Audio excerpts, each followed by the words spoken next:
Detroit really impressed me when I traveled there this summer. The city is vibrant, lively, and showing rapid signs of growth and improvement. Among these are a fare-free rail system connecting downtown and New Center, the nation's first planned satellite city. How's the ride experience? Is it as bad as the critics accuse, and why doesn't it have wires? Let's take a ride and find out. Historically, streetcars ran up and down Woodward Avenue until their removal in 1956. The QLine opened in 2017 as part of a unique public-private partnership to construct a rail link between downtown and Amtrak Station in New Center. This segment running along the core spine of an earlier light rail proposal which was never built. I will say we were fans of this nicely renovated urban park strip the city put in. And the sculpture was really endearing too, though Diola was jump scared by this sticker. We did have one big question though. How do we pay for her? Oh, there's a ticketing station. Start. Is it broken? Probably. It definitely is broken even. Turns out, once we'd gotten on, we had our answer for how to pay. It was pretty popular today. Unfortunately, it was standing room only, so there will be dots for this segment. Soon, though, the conductor came over the PA with a very considerate announcement. Oh, it makes the same noises as the Tacoma. Y'all before anybody complain, I truly apologize, but the operator has nothing to do when it comes to the AC. It's our maintenance team. I truly apologize for the heat. Here's what it is. It's not that bad. It's not the worst, thankfully. Transit foamers out there may recognize that classic Brookville streetcar chime that's on our beloved Tacoma T-line. Soon we were moving though, and once we'd turned onto the northbound lanes of Woodward, the streetcar actually picked up some decent speed. We also made it relatively quickly around Campus Martius, itself a really cool event space for the city of Detroit. Predictably though, we got caught up by the light where Woodward rejoins itself. It'd be nice if there were more mindful signal priority here, to be honest. Once the light changed and we pulled around the corner, the eponymous station for Campus Martius was really quite busy and even more people got on the car. I don't know if this was a particularly good day, but it sure looks like Detroiters like having more public transit. It was also the same story on the People Mover today.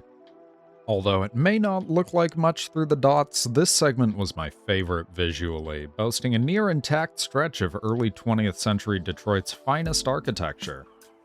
The streetcar then did something really cool that we were not expecting. Wait, that's us. I just realized that train horn. I was like, wait, is there a train? It's us. The trolley has like a train horn on. That's really good. That's it. They put the correct MP3 on that. Yeah, they did. The Grand Circus Park Station is a major transfer point with the Detroit People Mover, and even more people packed onto the car here. It's really unfortunate how much this thing gets stuck in traffic, because I can tell people enjoy riding it and have quite the appetite for transit. Reminded me a lot of the streetcars in Toronto, which all need dedicated right-of-ways, to be honest. We passed the beautiful historic Fox Theater and waited in traffic across the street from another QLine streetcar. This is, of course, the stoplight for I-75. The worst offender in the city when it comes to slicing through the core of the city's fabric and marginalized neighborhoods, this freeway is a major roadblock in the connection of midtown communities with downtown Detroit, which it'll be interesting to see hopefully change, as they're definitely trying to build up and connect the neighborhood with things like our next stop, Little Caesars Arena. At least a couple people get off here, though we're stopped for quite a while, during which the driver reattaches the vehicle's glorp antenna, as this is where the overhead wires begin. Very interestingly, only 40% or so of the track has overhead wires, and the trains run on battery power when not attached via pantograph. After legitimately 5 or so minutes wait, we're moving once more and getting to see some really nice old buildings in Detroit's Midtown before we get to our first stop.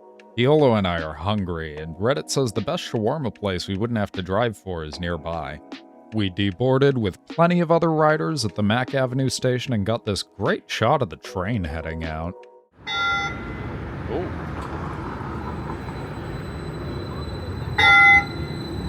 Blank.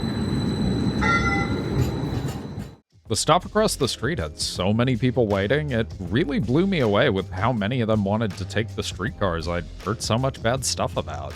Crossing Woodward and walking deeper, we came to this interesting, quirky shipping crate facility. That's a casino. Hi, casino. You know when you just look at a building and you're like, you know it's Yeah, a casino? That's very casino. We unfortunately learned Halal Street had closed down here, but had some amazing Ethiopian fusion food that really impressed us from these very nice girls who were surprised we'd come from so far to visit Detroit. And it was a very worthwhile detour as we got to see some alcohol-oriented transit heading back, also noticing whatever thing this is on the way. Woodward really feels like classic Detroit vibes, and this guy's sick ride sure added to the experience. And it was only a couple minutes before the next streetcar pulled up and we hopped onto a very packed car. The station spacing in Midtown is fewer between, and we find ourselves making a decent pace past landmarks like the Detroit Medical Center and Majestic Theater before we pull up at Campfield Station, which is apparently sponsored by JP Morgan Chase. Get an aesthetic shot. What? But every stop is a start. We're here for a bit longer than necessary for everyone that's going to get off, but we have to wait for the light anyway, and our conductor is ready as soon as it changes. This thing goes relatively fast, and the cityscape of Midtown is really cool. The streetcar was by this point cleared out enough to get some interior shots, and with the density thinning outside, we didn't spend much time at the Warren Avenue stop, seemingly one which would be busy when the neighboring Wayne State University is in session.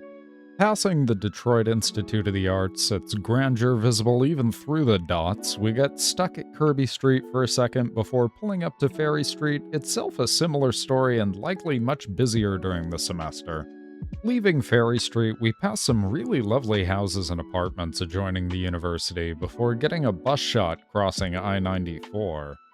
The next station, Amsterdam Street, serves the northern fringes of the university and is the first in the North End section of town. The train becomes median running from this point on and passes under the Amtrak right-of-way before the Baltimore Street stop, where nearly everyone deboards, presumably to ride Amtrak. And we finally get a forward-facing seat without dots. Heading into the North End, I did notice the sign kept saying the next stop is Ferry Street, well north of that. I wonder if it's related to having gone off the overhead wires, as you can see from this passing tramcar pantograph-free. We weren't far from the end of the line though, and pulling up to New Center, the PA finally shot on incorrectly telling us we were at Ferry Street, at which the driver came over the mic to inform us of the last stop. Now arriving at Ferry Street, brought to you by FC. This is the last trip. Please exit the train and have a good day. Thank you. We headed off the train, got to the platform, and took in a really picturesque shot down Woodward towards downtown Detroit.